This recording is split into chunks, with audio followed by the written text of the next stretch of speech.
The Orlando Magic get their chance to make the playoffs. The 7-8 play-in game is here. We preview Orlando Magic versus Atlanta Hawks today on Locked On Magic.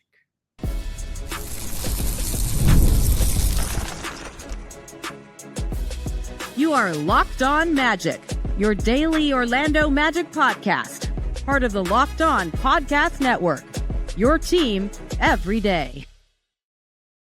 And you are indeed Locked On Magic. Today is April 14th. It will be April 15th, 2025. My name is Philip Rossman-Reich. I'm the senior writer over at OrlandoMagicDaily.com and a credentialed member of the Orlando Magic media since 2011. You can follow me, of course, on Twitter at PhilipRR_OMD and on Blue Sky at PhilipRR. On today's episode of Locked On Magic, we're going to talk all about the Orlando Magic's game against the Atlanta Hawks, what we learned from last week's win over the Hawks, and what could determine who gets the 7 seed and their date with the Boston Celtics. We're going to get to that coming up here in just a moment as Brad Rowland of Locked On Hawks joins the show. We'll get to that coming up here in a moment. But first, we want to thank you again for making Locked On Magic part of your day every day, no matter when you listen to us, whether you're a first-timer in the morning, whether you're an everyday or whether you're listening to us right when we upload. We truly appreciate you making Locked On Magic part of your day every day. And you can make Locked On Magic an even bigger part of your day with the Locked On Magic daily newsletter, with one stop for ultimate team and league coverage delivered right to your inbox. Sign up for free now at LockedOnDaily.com. That's LockedOnDaily.com. And start your day with the all-new free Locked On Magic newsletter. The Orlando Magic take on the Atlanta Hawks. It's a phrase that we've said a lot over the last week. The Magic, of course, beat the Hawks in Orlando just a week ago. They lost to the Hawks, in quotation marks, on Sunday. But obviously, this is the big one. For those who don't know how the play-in tournament works, the 7th place team faces the 8th place team. The winner moves on to play the 2nd seed, which is the Boston Celtics. The loser will play Friday against the winner of the Heat Bulls game, the 9 and the 10, later on in the week. They'll play Friday at home. So if Orlando loses, which they won't, or maybe they will, I don't know. Whoever loses this game will get a home game on Friday. But this is the big one. This is the one that matters. This is the one that counts. As we spoke about on yesterday's show, the Orlando Magic have been waiting for this moment and for this kind of game and to be back under this kind of pressure. So as we always do before big games, before big playoff level games, we got to talk all about this game. So we're going to bring back our friend Brad Rowland of Locked On Hawks to break down this play-in game. We'll get to that coming up here in just a moment. And this is Philip Rossman-Reich, the host of Locked On Magic, joined by my good friend. I like to think he's my good friend. Maybe not for the next 24 hours or so. Brad Rowland of Locked On Hawks was happy to let me sit next to his empty chair yesterday in Atlanta. He probably was the winner in all of that at the end of the day. I did get to record Locked On Magic from the Hawks table after the game, which was cool for me. I don't know if anyone cared or noticed, but Brad, we are here. We previewed this last week. We're having this conversation again, but we're here. How are you feeling heading into this play-in game? Yeah, I mean, third time in 8 days, even if the second matchup was entirely meaningless for all parties, that one almost doesn't count. Like, I was doing prep for this, looking at stats. I'm like, oh yeah, this game, I could pretty much just eliminate this game and just go for the first 3. It's one of those where nothing mattered yesterday. But yeah, we're ready to go. It's not quite a win or go home. It's one of those games that's like a must win, but not a must win at the same time. There's urgency, but there's not go home urgency. So interesting for sure. And these teams are very familiar with each other, which I'm sure everybody will talk about. Yeah, and it's interesting in that because we had a game of, maybe not similar magnitude, but a similar kind of not win or go home, but you get control over a lot of your future if you win this game. And we talked about this last week. So, if you want the kind of the season recap-y stuff, but both in Locked On Magic and Locked On Hawks feed, you could go back to last Tuesday's episode where we previewed when the Magic played the Atlanta Hawks last week for control over the Southeast Division and the 7th seed. The Magic came out on top in that game. And I think that's kind of the place we have to start because I know I listened to your episode after that game just to kind of get a feel for what you were saying. And I think we both kind of came away with the same sort of takeaway that this was a playoff test. That the Magic passed and the Hawks didn't pass. So I think there's a lot that we can learn from that game last Tuesday. So let's start with you. What was the big takeaway from that Magic Hawks game at the Kia Center last week? Yeah, for me, it was all the things that you were worried about as the Hawks going into that game were the reasons why you lost the game, which is kind of frustrating. It's like I previewed that game even before you and I talked, and I'm writing stuff about it, and it's like, all right, if they could do this, this, and this, they'll be in good shape. And they didn't do any of those things. And it's like, okay, on one hand, you understand why you lost the game if you didn't check those boxes, right? On the other hand, you did check those boxes, and it was pretty obvious. It wasn't like there was stuff that was super nuanced. Like, we all look at the same stats and all the same stuff. We're all watching the same teams. And if you can't check those boxes, and part of it's, physical limitation, the Hawks have some personnel challenges against Orlando that I'm sure we'll come back to. Just lack of physicality and size is going to be a big theme of this game. And I think that game, honestly, not necessarily from me, but it was all kind of baked in. I think the number one thing that I talked to people about that were like more neutral arbiters of the game, people around the league, was like, hey, just one team's a lot more physical than the other right now, a lot bigger than the other one right now, especially at the forward spots. And that's not news to Magic people that, it's a great thing to have two monster forwards that you could build your team around, right? And the Hawks have one of those guys who's just not playing right now. And they don't have another one. And they're a little bit undersized, and the Hawks tend to default to go small and juice their offense, which can work sometimes, but if it doesn't work, it looks like you're really, really, really small. So that was my broad takeaway. It was like the things that didn't happen, like fouling too much, Orlando gets to the line a lot. That happened in that game, 31 free throw attempts, the Hawks just being too small. And then look, if the Hawks are going to lose a shooting battle to the Magic, they're going to lose, almost certainly. Because like that's the one area where the Hawks are definitely better than the Magic, right, is shooting. And the Magic won a shooting battle. And it's like if that happens, the Hawks are not like totally dead, but they're probably in some trouble. Yeah, and the final in that game, 119-112. It really, to me, it kind of felt like a little bit of the opposite in that sense, in that the Magic overcame some things that they can't do if they want to compete in these kinds of games. They gave up a ton of offensive rebounds. So like 14 offensive rebounds for 34 points. Onyeka Okongwu, they kind of just bet on, we're going to really force the ball out of Trae Young's hands and let Onyeka Okongwu kind of roam around a little bit. He made 4 threes in that game, and then started like attacking the paint a little bit more. So I actually want to kind of talk a little bit about his development, because I think he could be a huge swing factor in this game. And that's something the Magic kind of bet on. And I think they'll bet again, saying Onyeka Okongwu is not going to make 4 3-pointers in a game again.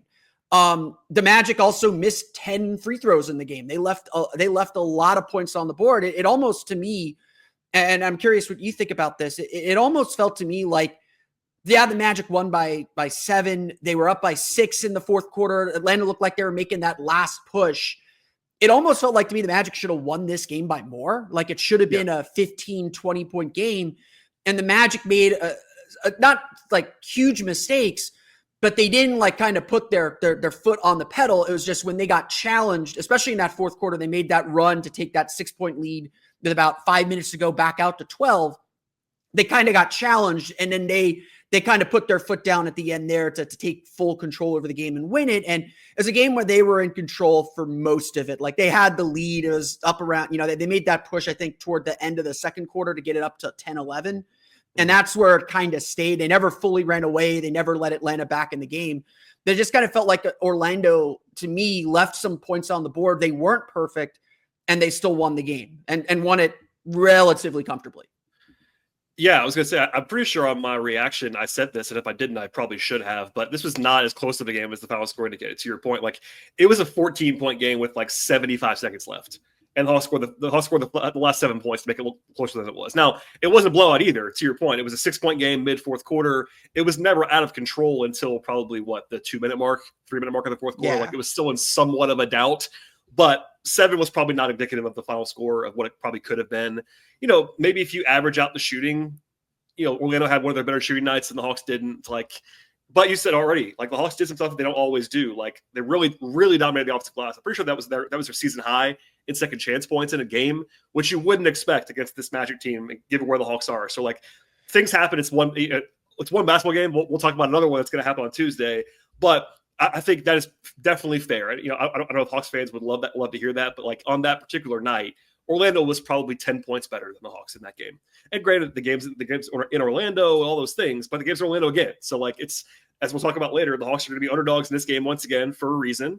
And that's probably should be, if you just watch the most recent game, you don't want to overweight one game, throw the one out Sunday completely again. Sunday's game doesn't count. The same exact matchup. Sorry. Yeah, but I mean, it's really convenient, actually. A lot of times you don't have a matchup like this. It's pretty much the same rosters, the same team, the same location 1 week later. And there were stakes in that game, which you led this podcast, which is the right thing. That was also a high stakes game. So there's no mystery here. The Hawks were not the better team in that game, and they got to play better. And if you're the Hawks, you would go into this game saying, look, we just lost this team. We have to be better. That's a little bit of an easy selling point if you're a coaching staff to the players, right? Whereas Orlando, they won the game. And, obviously there's motivation for everybody in this game anyway. But I look forward to seeing how they adjust to it. But certainly if all things go the same way, Orlando has the advantage.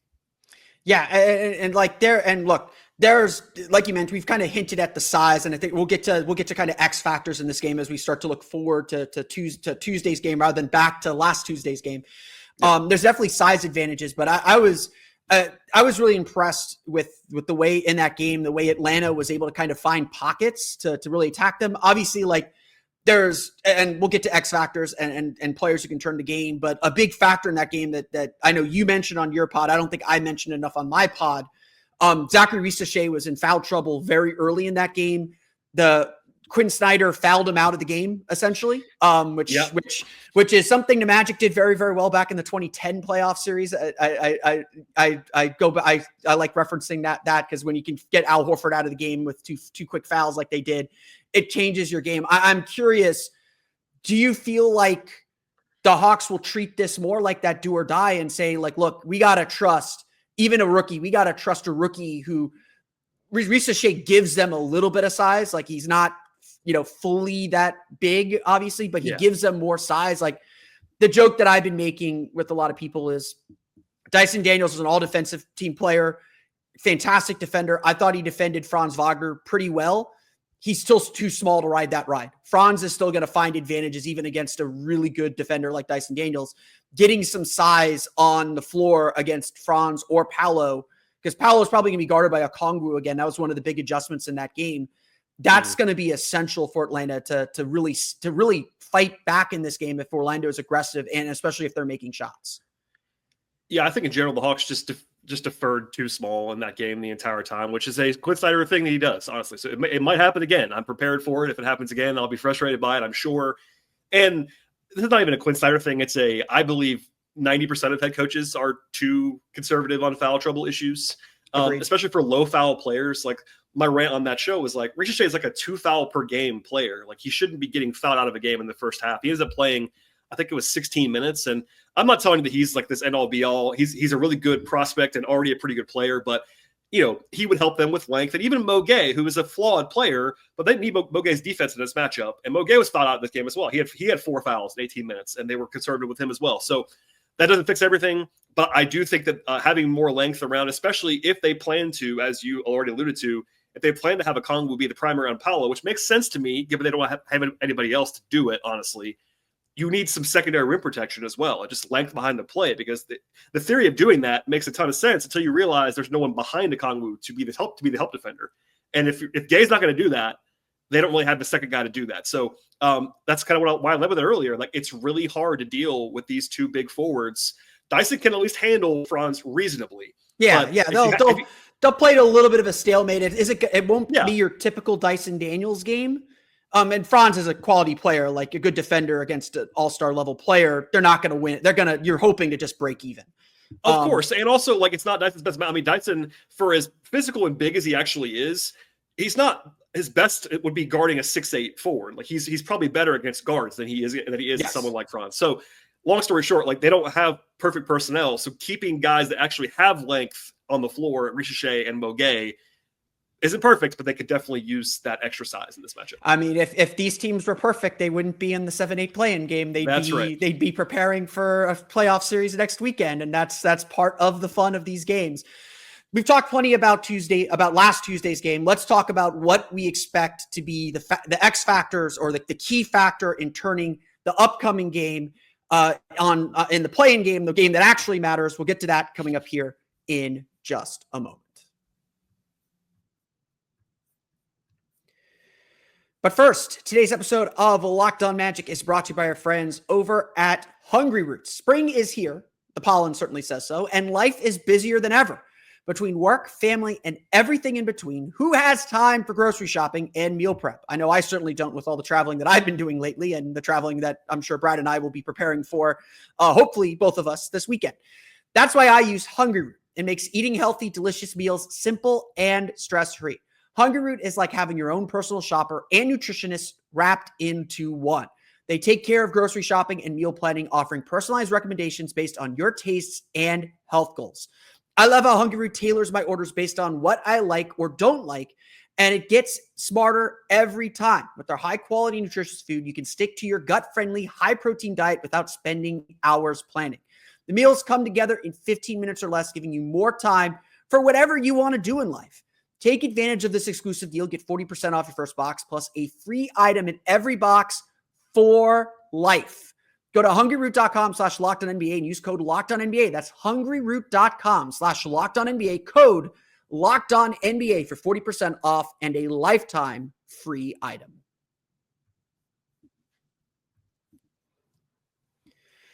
So the Orlando Magic and the Atlanta Hawks, obviously very, very familiar with each other. And when we're looking at this game, we can already kind of see the contours or like the battle lines or what's going to determine a lot of this game. We talked a little bit about it in last week's episode. But I want to start with, I think, what is the biggest X factor in this game, or the biggest kind of changing factor in this game. And you mentioned it, I think, right off the top last week. We think it's pace. And it's not necessarily possession counts. It's not necessarily like who's playing fast break up and down. To me, it's more about who controls the pace. And I thought throughout the game last Tuesday that the moments the Magic were really successful is when they turned their defense into a half-court defense and enabled them to get out and run a little bit and kind of like pound the Hawks in the paint a little bit. Atlanta was really successful when they controlled the pace, especially Trae Young in that second quarter when he was kind of breaking through the pick and roll defense, getting to the paint, hitting those flip shots, getting those and ones. So he had a bunch of those and ones in that second quarter when Atlanta started to pull away and take a little bit of a lead. Obviously Trae Young is a monster unto himself. How important is his ability to control the pace and get the Hawks kind of comfortable to this game? I think it's huge, to your point. I mean, getting Trae loose, and this is a Hawks team that in general, even beyond the matchup, really likes to push pace and thrives when they're able to push the pace. And that was a 97% possession game the other night. And that's really slow. That's a really slow pace game in the NBA. And that was the takeaway that I had from that night too, is that Orlando set the pace overall in the game. There were times, to your point, that the Hawks were the ones dictating that, and they were playing better as a result. But more often than not, it was Orlando slowing things down. They're more comfortable in that area. And I thought it was interesting, actually, the next game after that, and you would have never heard this because it was on the Hawks broadcast, but Larry Nance Jr. is hurt right now, was guesting on the TV broadcast with the Hawks TV guys during the next game. And he kind of, in pretty candid fashion, mentioned that was a huge talking point for the team behind closed doors after the Orlando game, is that they had to go back to playing their tempo. And I thought that was refreshing to hear because I saw the same thing. But, Quinn Snyder is not going to tell you a whole lot about what they're going to do. He's very guarded. He does not like to share a lot. So I was like, oh, and Larry Nance is not guarded, which is I love about Larry Nance. But anyway, I was like, okay, that makes up what I saw as well. And I think in this matchup, they're going to have to try to push the pace. It's not always about possession count. I said that number on purpose because that kind of just dictates it. But the Hawks are more comfortable playing fast than Orlando is. And if whichever team sets the tempo, it's like, the Hawks can still win a slow-paced game. Orlando can win a fast-paced game. It's not going to definitely decide the matchup. But I can tell you one thing. The Hawks would prefer to play fast. And Orlando probably wouldn't in this matchup. So whoever has that advantage has a leg up for sure. Yeah, I always say, I remember Jamal Mosley said this a few years ago when someone asked him about Luka Doncic, because everyone asked Jamal Mosley about Luka Doncic, who is kind of Doncic's guy in Dallas. And Jamal Mosley said in response to this question, your best player kind of dictates your pace. And Trae Young is obviously like, get the ball in his hands, let him create some havoc, get the defense kind of flattened out, get out in transition, hit those push ahead threes, those trailing threes. The best way to beat a good defense is to not have to face them, or face them when they're trying to communicate and figure out where they're going. And I think, again, it's not so much pace, because I know Quinn Snyder kind of hates when you cite the possession count as pace. Like he was like that in Utah too. It wasn't just an Atlanta thing. And he kind of like turned me on to like understanding pace is not how the stats call pace. It's about the tempo you run your offense. It's about just kind of how you control the game. The Magic don't necessarily want to be slowed to a crawl. Their offense gets stuck when they don't run fast, when they don't execute quickly. If that makes sense. When they're bringing the ball up and Paolo has to organize, and no one's initiating sets until there's 15, 14 seconds left on the shot clock, the Magic are in deep trouble. Like, that's when their offense slows to a crawl, which it can. That's when they're in deep trouble. And so the Magic always have to find ways to pick up their tempo and pick up the way that they're playing. But to your point, they don't want to play too fast. They don't have the firepower. They don't have the shooting. Their defense is better when they can set everybody up, get everybody kind of loaded up where they want them loaded up, and dictate how you're going to play your tempo and how you're going to play your pace. And so I think that I remember you mentioning that in the episode last week. And I was definitely very focused on the tempo that game was played last week. And obviously, like, there's that moment in the second quarter I mentioned where it felt like Atlanta was starting to take control, and then Orlando grabbed control back. They dictated when they ran. They got back pretty well against Atlanta for the most part. There's, I think, definitely some moments where the Hawks got free in transition, even off of made baskets. Orlando was maybe a little late getting back.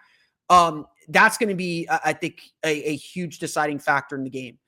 What else are you looking for? What else are you thinking about as an X factor in this game? It's kind of related to that, which is why I'll do it now.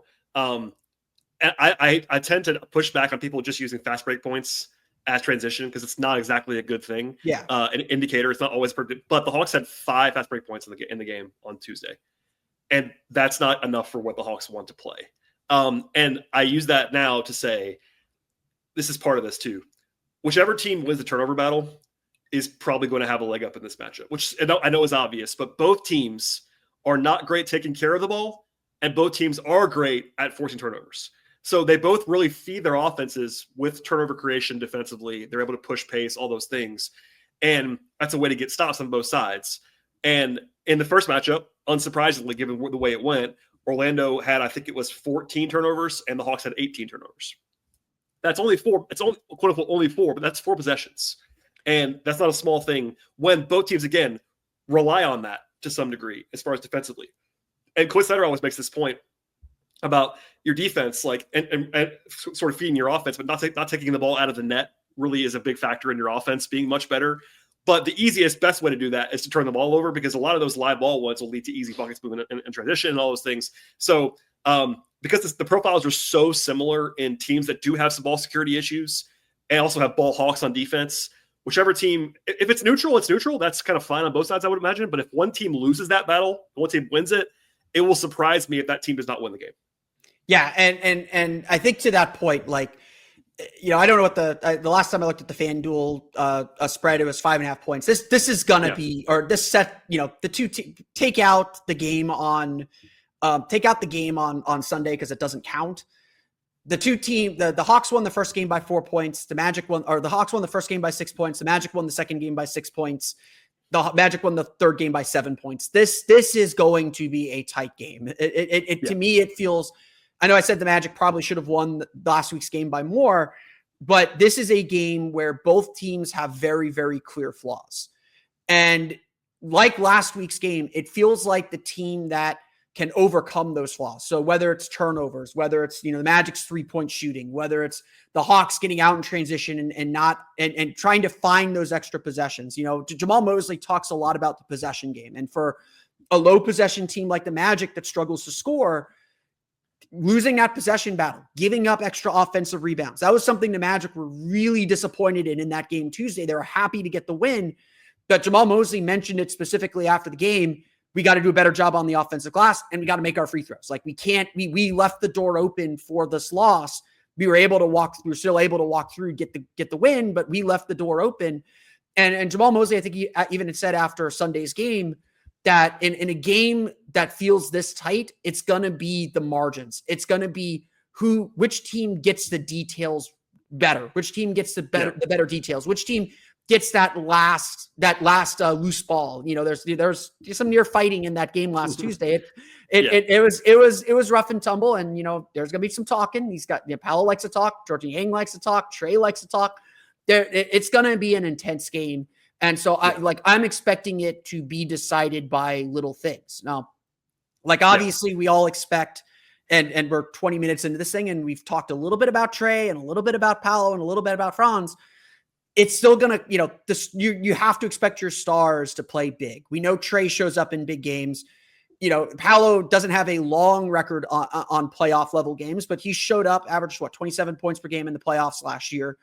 This is a big game, and you expect those guys to show up. So the question that I want to kind of close the show with then is, which players or what could turn the game? Which players could flip this game in one favor or the other? The others, as Shaq likes to say. We'll get to that coming up here in just a moment. But first, today's episode of Locked On Magic is brought to you, or today's episode of Locked On Magic and Locked On Hawks. I think I said Locked On Magic in the first one. I'm so used to doing that. That's my ad reads. But today's episode is sponsored by Open Phone. If you're running a business, you know that every missed call is money left on the table. Think about it. When was the last time you had a service emergency? If the first person didn't answer, did you wait? Probably not. That's why you need Open Phone. Open Phone is the #1 business phone system designed to streamline and scale your customer communications all through an app on your phone or computer. I love that I don't need to carry 2 phones. With Open Phone, you can manage business calls and texts from one app, whether you're at your desk or on the go. And their shared inbox allows your team to jump into any conversation without missing a beat. And AI call transcripts and summaries save you time on follow-ups and ensures you never lose track of customer interaction. OpenPhone is offering our listeners 20% off your first 6 months at openphone.com/LockedOnNBA. That's OpenPhone, OpenPhone.com/LockedOnNBA. And if you're switching from another service, OpenPhone will even port your existing numbers over at no extra charge. Again, that's openphone.com/LockedOnNBA. OpenPhone, no missed calls, no missed customers. This is again Philip Rossman-Reich, the host of Locked On Magic, with Brad Rowland, the host of Locked On Hawks, as the Orlando Magic and the Atlanta Hawks prepare to do battle for the 7th seed in the NBA in the Eastern Conference playoffs against the Boston Celtics. We'll both shake our fists angrily at John Corrales, regardless of who wins. But let's get into the nitty gritty. Again, like I said before, we know what Trae Young's going to do. We know what Paolo Banchero is going to do. We probably know what Franz Wagner is going to do. Who to you could turn this game in one direction or the other? Yeah, I mean, I think obviously the stars are at the top of the list, and I think the stat that I pulled earlier, Paolo and Franz are averaging 61 points a game combined in the 3 games so far against the Hawks. That's probably more than the Hawks want to allow. Like, obviously, they're going to get something. Everyone knows this. Like, you're not going to hold those guys down, nor are they probably going to hold Trae to 5 points, something like that. But 61 is more than the Hawks want to let those guys score. So that's important. But beyond the star level, we alluded to it a little bit earlier about just some guys that can stay on the floor for the Hawks, size-wise, Ricochet and Mo Gay. I think Mo Gay is not someone the Magic fans probably know a ton about. He's been playing a lot more for the Hawks recently, 6'11", young guy. He hit those 3 threes against them in the first matchup that Atlanta won. That's right. Paolo, and that's when he was playing a lot less. Yeah, and they'll hide Paolo on him. They're gonna try to hide in quotation marks. They'll hide Paolo, and they should. That's what they should do. And Mo Gay is, I like Mo quite a bit. He's a pretty below average to be kind of offensive player at this point. He is out there for his defense. He's been rebounding the ball a heck of a lot recently. And if the Hawks are going to be able to defend the Magic around the rim, he is a pathway to do that. So I am circling him on the Hawks side as an underrated potential factor in that. Can he play enough minutes? Can he keep him on the floor offensively? Because if he's able to play more minutes, that means he's not killing their offense. And their best path defensively in this matchup is to be able to play Gay and Okongwu together, to actually have some real size in the front court. Also, they've been playing Gay as the backup center in recent days. And I don't know about you, I'm expecting the stars to play a lot of minutes in this game. It's not a back-to-back. They didn't play on Sunday. They won't play again until Friday. I'm thinking minutes cost to begin with a 4 for a lot of guys in this matchup. Trae, Dyson, and Paolo and Franz. If they probably, I would say a lot of minutes for the big guns. Yeah, so. I would expect all those key players to play upwards of 38, 39 minutes, like flirting with 40, depending on how the game's going. Like if one team's up 10, 11, like midway through the first, like early in the game, like I could see that, Jamal Mosley trying to get Paolo a quick blow or get Franz. Like the one thing Jamal Mosley cannot do, and he's been better about this recently, is take both of them out at the same time. Paolo and Franz have to be on the floor at the same time. Or not at the same time, or one of them on the floor at all times. If they don't, I would say if you're the Hawks and you see a lineup that has neither Paolo or Franz, you're throwing a party on the sidelines, even if it's for 2 minutes. Like you would love to see that. And the Hawks the Hawks don't have a second star like that, but the Hawks it's never going to be Trae without Dyson, et cetera. That's the closest they can come. The Hawks don't have that second guy, but I think Okongwu is going to play 40 minutes. I think he got to 40 for the first time in his career in that first matchup against Orlando. Yeah, he's going to play a lot. So keeping him out of foul trouble is another small thing that I will throw out there on the Hawks side. Is like if Okongwu can't play 40 minutes in this game because of fouls or something else, that's trouble. And if Okongwu is guarding Paolo Banchero, like look, Paolo Banchero he's not a free throw merchant in the way that like a James Harden or some of those guys who people criticize for drawing fouls. Paolo Banchero is, I'm going to stick my shoulder in you, and I'm so big you've got to foul me. You have no choice because I'm bigger and stronger than a lot of you guys.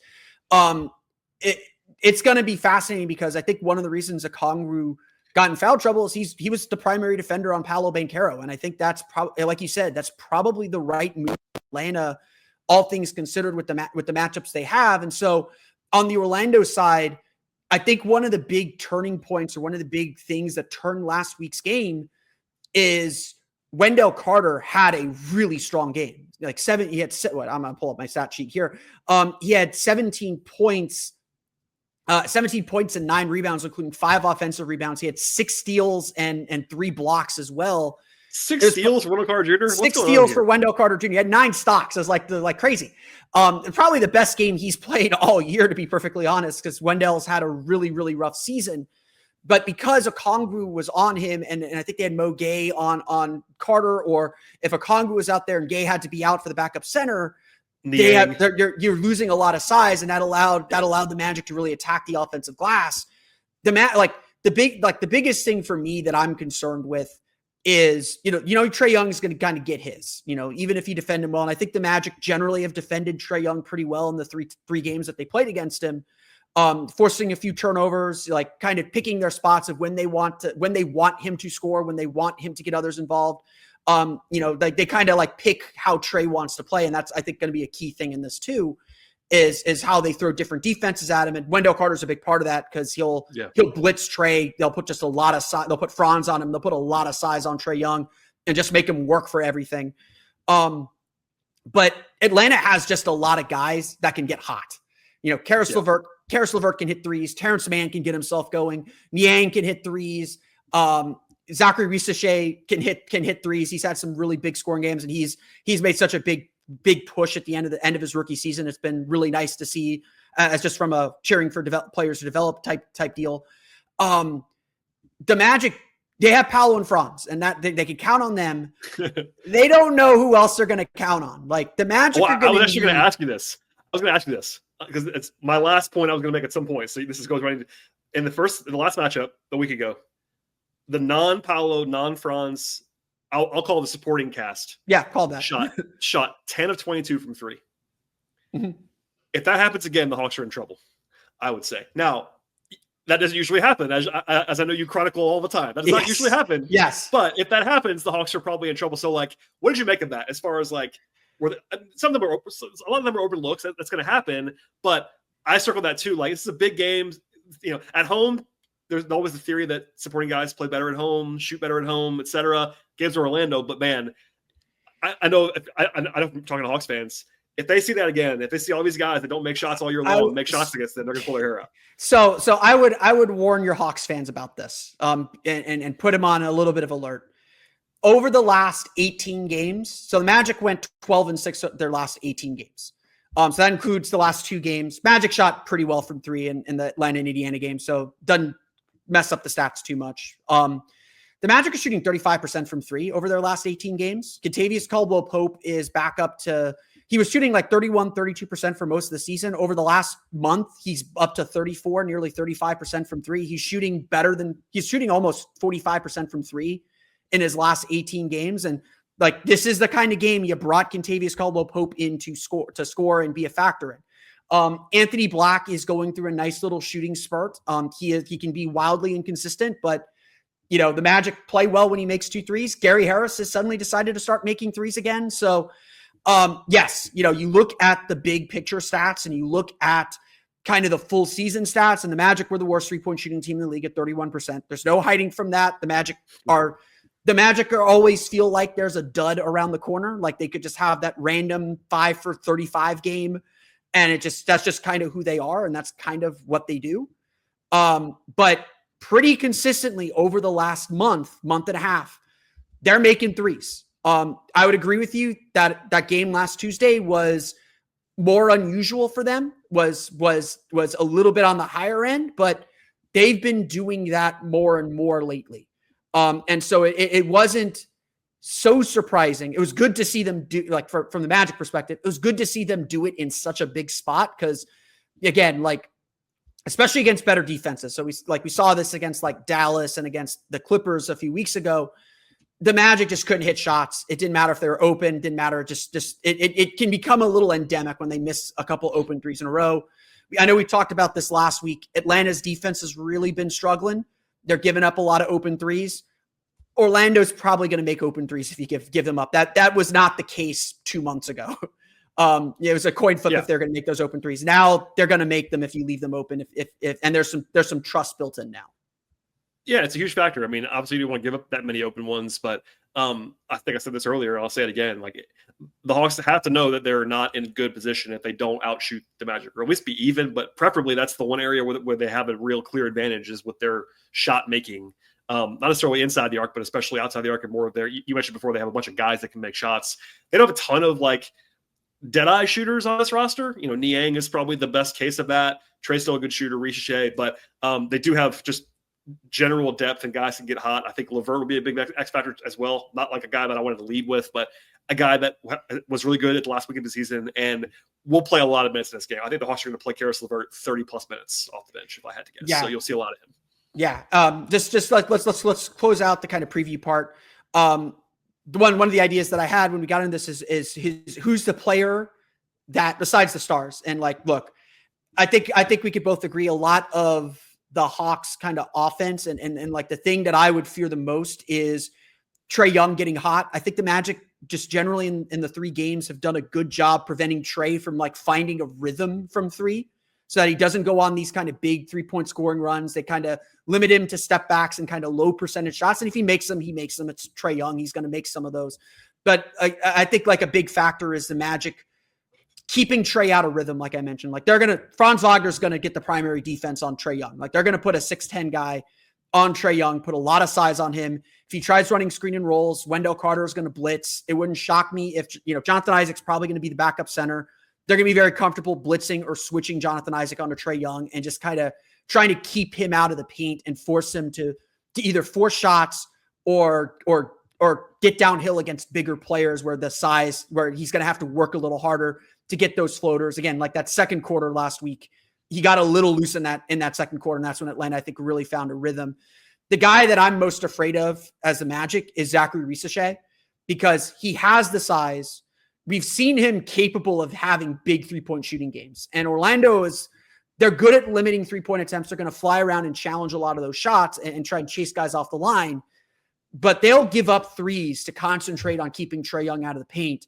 And so a guy like Ricochet who can hit 5-6 threes and be a factor on defense, I don't want to say like getting him out of the game is paramount, but he's someone that I think we haven't seen play well in these games, who, if he plays well, if he has a big scoring game, that could be the deciding factor. Like him having a big game could be the deciding factor. Who on the Magic, besides the stars, because the stars are the stars, who on the Magic are you most concerned about going or having a big game to turn this thing?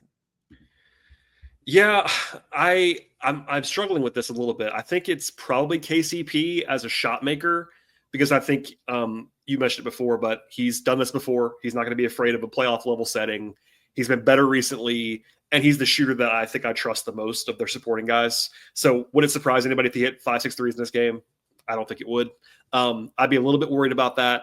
So yeah, that's probably my choice. The other one would be maybe Wendell Carter, but I would lean to probably KCP as the guy I'm most afraid of if I have, and I'm not terrified of him by any means if I'm the Hawks. I think it is a lot of Paolo and Franz, and you know that as well as anybody. Like it's a lot of Paolo and Franz. But if there is a third guy who makes shots in this game, it starts to add up a little bit if you're the Hawks, and probably going to be playing slower than you want to against an elite defense. All those things, like the margins get kind of slim if KCP makes shots. Yeah, it will be an interesting game. The Magic and the Hawks tip off at the Kia Center at 7:30, TNT exclusive. So no local broadcast. Boo. Yep. But it should be a fantastic game. These teams have played some great games throughout the course of the season, and I'm tired of talking to you, Brad. So we're gonna close out there. We'll see each other in the Eastern Conference Finals at least. Yeah, we'll meet you again in a few weeks, right? I'm sure what are the odds on that at FanDuel? We should look. I don't know. We should look. It's probably pretty lofty, I would imagine. But hey, pretty lofty. Maybe it'll happen. I'm all about making Danny and John sweat. So let's whatever we can do to make Danny Cunningham of Locked On Cavs and John Corrales of Locked On Celtics sweat a little bit. I think we're good with that. Brad, it has been great chatting with you today. It's been great chatting with you over the last few weeks as these teams battled for the Southeast Division and the 7 seed, and we'll see who comes out on top on Tuesday. Yes, we will.